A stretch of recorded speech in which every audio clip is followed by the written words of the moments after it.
साथियों नमस्कार, मैं हरिश्चंद्र बर्डवाल एचबी शॉर्ट्स में आप सभी का स्वागत करता हूं। दोस्तों, एक सवाल उठकर खड़ा हो गया है कि क्या बॉलीवुड अभिनेता अनुपम खेर और नसीरुद्दीन शाह दोनों के बीच कोई भिड़ंत चल रही है? क्या दोनों भिड़ गए? और ये भिड़ंत क्या राम मंदिर को लेकर के है? क्या नसीरुद्दीन शाह राम मंदिर पे जो टिप्पणी की गई अनुपम खेर द्वारा, क्या उस पर बोल रहे हैं? ये सब जगह दिख रहा होगा दोस्तों, लेकिन असलियत क्या है मैं जरा दिखाता हूं। और ये भिड़ंत क्यों है, क्यों आपस में नसीरुद्दीन शाह और अनुपम खेर भिड़ गए हैं, ये भी जानना जरूरी है दोस्तों। ताजा मामला क्यों उठा, पहले मैं वो बताता हूं।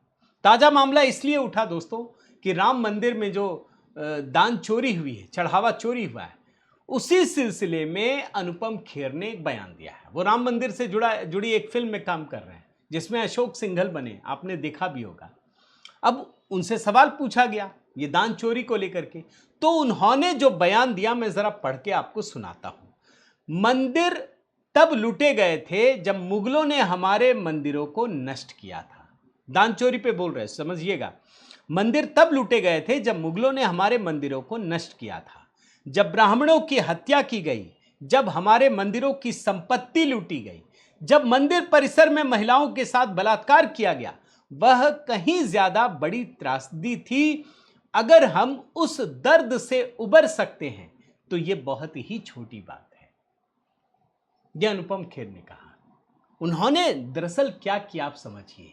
दान चोरी को जिस तरीके से सनसनीखेज बनाने का प्रयास किया जा रहा है मीडिया द्वारा, ऑपोजिशन द्वारा, उन्होंने उसको थोड़ा टोन डाउन किया कि भाई जांच चल रही है, मान लीजिए चोरी हो गई, लेकिन हम कितनी बड़ी त्रासदियों से होकर गुजरे हैं।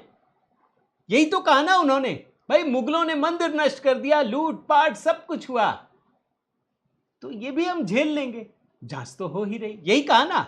अब ये बवाल चल ही रहा था दोस्तों, कांग्रेस और ये वो सब लगे थे। अचानक से नसीरुद्दीन शाह का एक वीडियो सामने आ गया। इस वीडियो में नसीरुद्दीन शाह का क्या कहते हैं मैं जरा आपको पढ़ करके बताता हूं। अनुपम खेर जैसे लोग बहुत मुखर हैं, मुझे नहीं लगता कि उन्हें गंभीरता से लेने की जरूरत है। वह एक जोकर हैं। एनएसडी और एफटीआईआई में उनके साथ काम करने वाले कई लोग उनकी चापलूसी करने वाली आदत की पुष्टि कर सकते हैं। यह उनके खून में है, वह इसे बदल नहीं सकते। कितना खराब बयान है, सोचिए। यह वायरल हो रहा है, लेकिन जब मैंने इसको चेक किया दोस्तों तो पता चला कि यह बयान तो बहुत पुराना है, यह आज का नहीं है। यह 2020 का बयान है, 6 साल पहले का। और उस समय जब यह नसीरुद्दीन शाह ने कहा था दोस्तों, अनुपम खेर ने उस समय भी जवाब दिया था। क्या जवाब दिया था, देखिए मैं आपका उन्हीं का वो निकाल करके आपको दिखा रहा हूं। उसमें उन्होंने कहा था, मैंने आपके बारे में कभी कुछ बुरा नहीं कहा है, यह नसीरुद्दीन शाह को कहा, लेकिन अब कहूंगा। इतना कुछ हासिल करने के बावजूद आपने अपनी पूरी जिंदगी निराशा में बिताई है। अगर आप दिलीप कुमार, अमिताभ बच्चन, राजेश खन्ना, शाहरुख खान और विराट कोहली की आलोचना कर सकते हैं तो मुझे यकीन है कि मैं बहुत अच्छी कंपनी में हूं। प्यार भरा पैगाम लिखे है ना जनाब नसीरुद्दीन शाह साहब के लिए, मेरा प्यार भरा पैगाम। वो मुझसे बड़े हैं उम्र में भी और तजुर्बे में भी। मैं उनकी कला की इज्जत करता आया हूं, करता रहूंगा, पर कभी कभी कुछ बातों का दो टूक जवाब देना बहुत जरूरी है। यानी 2020 में जवाब दे दिया था। ये वो बयान है, फिर से वायरल होने लगा और यहां चिपकाया जाने लगा राम मंदिर में, जो अनुपम खेर ने कहा।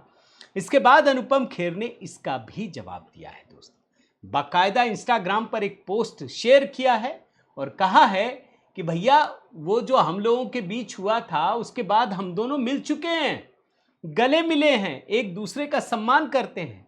विवाद पर बोलते हुए खेर ने दावा कहा कि अयोध्या राम मंदिर में चंदे की चोरी पर उनकी हालिया टिप्पणी के बाद उन्हें ट्रोल करने के लिए 6 साल पुराना वीडियो फिर से सामने लाया गया है। अब आप समझिए, यह सिर्फ अनुपम खेर और नसीरुद्दीन शाह का मामला नहीं है दोस्तों। दरअसल राम मंदिर मुद्दे को किस तरीके से गरमाए रखा जाए, यह मामला उसका है और इसीलिए यह हो रहा है। अगर ये दो अभिनेताओं की बात होती तो हम मान लेते हैं। भाई अनुपम खेर ने जब से कहा, मैं देख रहा था दोस्तों, कांग्रेस के एक एक नेता टूट पड़े हैं, एकदम पीछे पड़ गए, लगे हुए हैं पूरा कैसे इनको एकदम किया जाए, कहा जाए। लेकिन ये मसला सिर्फ दो अभिनेताओं की लड़ाई का नहीं है। ये राम मंदिर के मुद्दे को इसलिए गरमाना चाहते हैं ताकि हिंदुओं को जितना अधिक बदनाम किया जाए उतना ही ओपोजिशन को लगता है कि उनको फायदा मिलेगा। आपकी क्या राय है दोस्तों, जरूर कमेंट करके बताइएगा। लाइक कीजिए, शेयर कीजिए। अगर आपने HB शॉर्ट्स सब्सक्राइब नहीं किया दोस्तों, जरूर कीजिए। बने रहिए, जुड़े रहिए। बहुत बहुत धन्यवाद। जय सिया राम।